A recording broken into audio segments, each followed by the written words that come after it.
कि मैं भी कितना अजीब हूं, इतना अजीब हूं कि बस खुद को तबाह कर लिया और मलाल भी नहीं। तो याद रखें, देखिए कोई बिलावल भुट्टो, कोई नवाज शरीफ, कोई जनरल हाफिज साहब, कोई किसी ने ये मसला नहीं क्रिएट किया है। अगर इस आदमी में ये लालच ना हो, इस आदमी में एरोगेंस ना हो, इस आदमी में एरोगेंस क्या है? इस आदमी में एरोगेंस ये है कि ये समझता है कि अगर ये नहीं रहेगा तो सुप्रीम कोर्ट नहीं रहेगा, कोई कॉन्स्टिट्यूशन को वो हिफाजत नहीं करेगा। ये एरोगेंस है इसकी, और लालच आपको मालूम है। तो कॉन्सेंट्रेट करें कि आपस में ना झगड़ा करें। ये 26 अमेंडमेंट में जो भी कुछ है, इसमें कुछ अच्छी बातें भी हैं, कुछ इंतहाई बेवकूफाना बातें हैं, लेकिन इन तमाम चीजों पे बात हो सकती है। लेकिन जिस बात पे कोई सौदेबाजी नहीं हो सकती वो है कि काजी फाइज ईसा मस्ट गो, और इसके बाद उसको कोई नौकरी नहीं मिलेगी, कोई जुडिशल पोस्ट नहीं मिलेगी। मैं आपको बता रहा हूं, अगर काजी फाइज ईसा साहब कल 3 काम कर दें तो ये क्राइसिस डिफ्यूज हो जाएगा। पहला काम, भाई 10 दिन रह गए तुम्हारे जाने में, चेंबर वर्क करो जाके, क्यों कोर्ट में बैठ रहे हो? हैंड ओवर करो 5 सीनियर मोस्ट जजेस को सुप्रीम कोर्ट का वो। नंबर 2, सुओ मोटो लें या फुल कोर्ट बुलाएं और हुकूमत से कहें नोटिफिकेशन इशू करें। भाई तुम्हें कोई खाना नहीं दे सकता, क्योंकि जो खाना देते हैं फेयरवेल का वो चीफ जस्टिस देता है आने वाला, उसका अपॉइंटमेंट नहीं हुआ, अब तुम्हें खाना भी नहीं मिलेगा 25 तारीख को। अपने खाने के बारे में सोचो यार। और तीसरी चीज जो है वो जो करना चाहिए, देखिए बात ये, डोनेट से बेहतर ये है कि हबीब जालिब ने इनके बारे में कहा था, इन जैसे लोगों के बारे में कहा था कि लोग डरते हैं दुश्मनी से तेरी, हम तेरी दोस्ती से डरते हैं। इनकी मोहब्बत में जो जख्म खाएं, इनके ऊपर कंसंट्रेट करें, ना लड़ें। ये सब हमारे लीडर हैं। तीसरी बात कि ये जो अमेंडमेंट्स हैं, इस पे सुप्रीम कोर्ट को सुओ मोटो लेके और डिक्लेरेटरी जजमेंट देनी चाहिए कि भाई हर अमेंडमेंट्स की कोई पैरामीटर्स होती है, वो दे दे। अमेंडमेंट पार्लियामेंट का हक है, उसको नहीं रोका जा सकता अमेंडमेंट करने, बट सर्टेन पैरामीटर्स। आखिर में मैं कहूंगा, देखिए एक तो कोशिश ये है, और ये सिर्फ इस चीफ जस्टिस की वजह से है, मैं किसी को ब्लेम नहीं करता सिवाय इसके। कोशिश ये है कि या तो ये अब इनको सुप्रीम कोर्ट में तो नहीं रखा जाएगा, तो ये अपने लिए नौकरी बना रहे हैं, वो है फेडरल कॉन्स्टिट्यूशन। इसलिए मजबूर है ये पॉलिटिकल लीडर्स कि यार इस पागल आदमी को कहां नौकरी दें, इसकी नौकरी बनाई जा रही है। अब काजी साहब को यह भी नजर आ रहा है कि शायद नौकरी भी ना मिले और सुप्रीम कोर्ट में भी ना रहे, तो क्या कोशिश कर रहे कि वही बच्चों की तरह, अगर मैं नहीं खेलूंगा तो किसी को खेलने नहीं दूंगा। तो भाई मंसूर अली शाह साहब को खत्म करो। मंसूर अली शाह साहब को बाईपास करना चाहते हैं और सुप्रीम कोर्ट में झगड़ा करवाना चाहते हैं सीनियरिटी वायलेट करके। तो देखिए ये है फेडरल कॉन्स्टिट्यूशनल कोर्ट सिर्फ इनके लिए बन रहा है और कोई वजह नहीं है, कोई इंटरेस्टेड नहीं होगा। आप देखिएगा 25 के बाद जब इस अजाब से छुटकारा हासिल मिल जाएगा। नंबर 2, फिर अगर मेरा नहीं होगा सुप्रीम कोर्ट तो मैं तबाह कर दूंगा सुप्रीम कोर्ट को। तो अब सैडली कुछ और जजेस भी बैठे हुए जो सियासी लीडरान को और औरों को कह रहे हैं हम हाजिर हैं। तो शुरू हुआ था मुझे क्यों निकाला, फिर आए काजी साहब मुझे नहीं निकालो। अब कुछ और जज साहब आ गए हैं जो चीफ जस्टिस बनना चाहते हैं या वो फेडरल कॉन्स्टिट्यूशनल के चीफ जस्टिस। अब वो एक और नारा लगा रहे हैं कि मुझे क्यों ना लाओ। तो इस चीज पे कंसंट्रेट करें।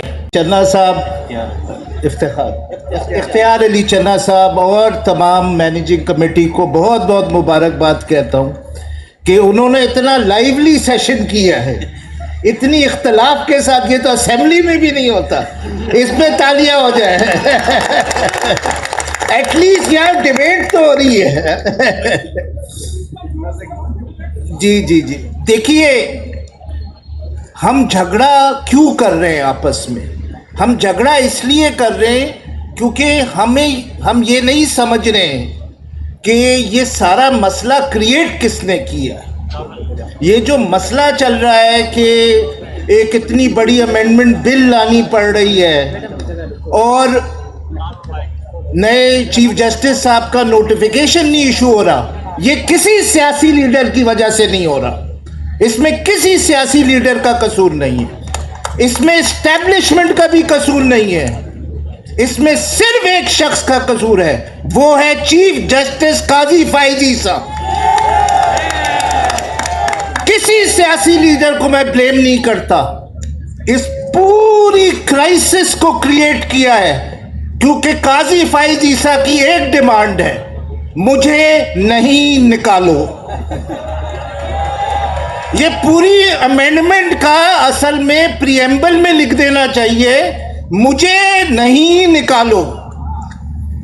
तो देखिए, ना लड़ें आपस में, कंसंट्रेट करें। अगर ये शख्स में एरोगेंस नहीं होती, इस शख्स में लालच नहीं होती, तो कोई जनरल, कोई इंटेलिजेंस का हेड, कोई सियासी लीडर कुछ नहीं कर सकता, सिर्फ और सिर्फ इसी की वजह से। इसीलिए याद रखे वो शायर का शेर, तू इधर उधर की ना बात कर, ये बता कि काफला क्यों लुटा, मुझे राहजनों से गिला नहीं, तेरी रहबरी का सवाल है।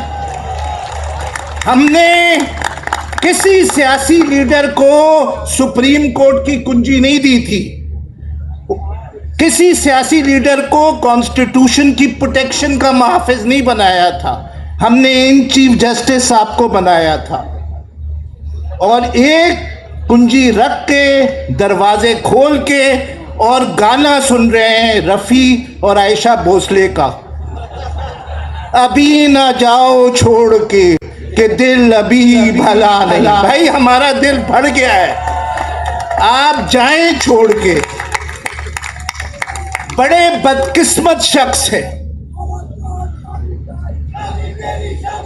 देखिए, ये शख्स इंतहाई बदकिस्मत शख्स है। इससे सारा पाकिस्तान मोहब्बत करता था, इससे वकला मोहब्बत करते थे, इसकी इज्जत करते थे। इसने वो सब गवा दिया, सब गवा दिया। मैं बताता हूं, और मैंने इनसे कहा भी है, काजी साहब से, 26 अक्टूबर को इनमें से कोई आपका फोन भी नहीं उठाएगा जो अभी आपको कह रहे हैं कि आपको कॉन्स्टिट्यूशनल कोर्ट का हेड बना देंगे। जॉन एलिया की वो बात याद आती है कि मैं भी कितना अजीब हूं, इतना अजीब हूं कि बस खुद को तबाह कर लिया और मलाल भी नहीं। तो याद रखें, देखिए, कोई बिलावल भुट्टो, कोई नवाज शरीफ, कोई जनरल हाफिज साहब, कोई किसी ने ये मसला नहीं क्रिएट किया है। अगर इस आदमी में ये लालच ना हो, इस आदमी में एरोगेंस ना हो। इस आदमी में एरोगेंस क्या है? इस आदमी में एरोगेंस ये है कि ये समझता है कि अगर ये नहीं रहेगा तो सुप्रीम कोर्ट नहीं रहेगा, कोई कॉन्स्टिट्यूशन को वो हिफाजत नहीं करेगा। ये एरोगेंस है इसकी, और लालच आपको मालूम है। तो कॉन्सेंट्रेट करें कि आपस में ना झगड़ा करें।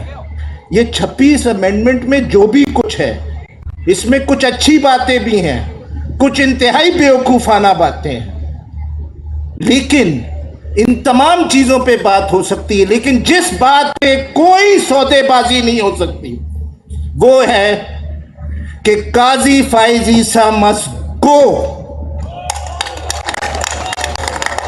और इसके बाद उसको कोई नौकरी नहीं मिलेगी, कोई जुडिशल पोस्ट नहीं मिलेगी। मैं आपको बता रहा हूं, अगर काजी फाइज ईसा साहब कल 3 काम कर दें तो ये क्राइसिस डिफ्यूज हो जाएगा। पहला काम, भाई 10 दिन रह गए तुम्हारे जाने में, चेंबर वर्क करो जाके, क्यों कोर्ट में बैठ रहे हो? हैंड ओवर करो 5 सीनियर मोस्ट जजेस को सुप्रीम कोर्ट का वो। नंबर 2, सुओ मोटो ले या फुल कोर्ट बुलाएं और हुकूमत से क्या नोटिफिकेशन इशू करें। भाई तुम्हें कोई खाना नहीं दे सकता, क्योंकि जो खाना देते हैं फेयरवेल का वो चीफ जस्टिस देता है आने वाला, उसका अपॉइंटमेंट नहीं हुआ। अब तुम्हें खाना भी नहीं मिलेगा 25 तारीख को। अपने खाने के बारे में सोचो यार। और तीसरी चीज जो है वो जो करना चाहिए, देखिए बात ये, डोनेट से बेहतर ये है कि हबीब जालिब ने इनके बारे में कहा था, इन जैसे लोगों के बारे में कहा था कि लोग डरते हैं दुश्मनी से तेरी, हम तेरी दोस्ती से डरते हैं। इनकी मोहब्बत में जो जख्म खाए इनके ऊपर कंसंट्रेट करें, ना लड़ें। ये सब हमारे लीडर हैं। तीसरी बात कि ये जो अमेंडमेंट्स हैं इस पे सुप्रीम कोर्ट को सो मोटो लेके और डिक्लेरेटरी जजमेंट देनी चाहिए कि भाई हर अमेंडमेंट्स की कोई पैरामीटर्स होती है, वो दे दें।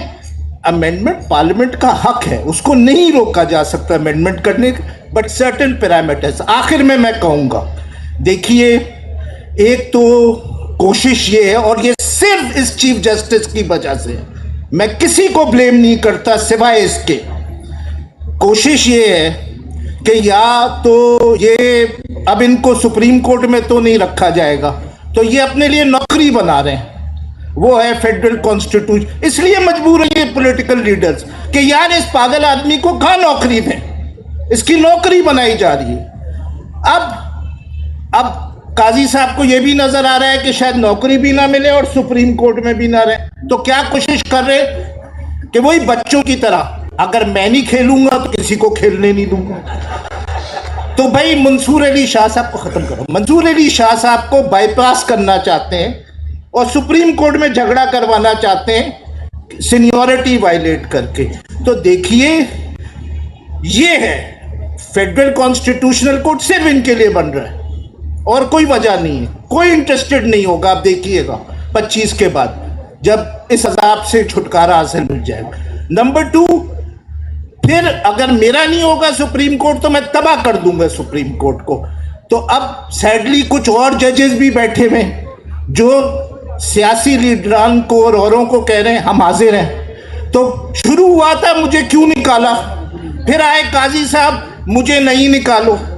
अब कुछ और जज साहब आ गए हैं जो चीफ जस्टिस बनना चाहते हैं या वो फेडरल कॉन्स्टिट्यूशनल के चीफ जस्टिस। अब वो एक और नारा लगा रहे हैं कि मुझे क्यों ना लाओ। तो इस चीज पे कंसंट्रेट करें। इसको भाई आपकी जरूरत नहीं है, वो गाना छोड़ दे ऐसा भोसले का, वो गाना था इंडियन, ठीक है ना। आप जाएं प्लीज।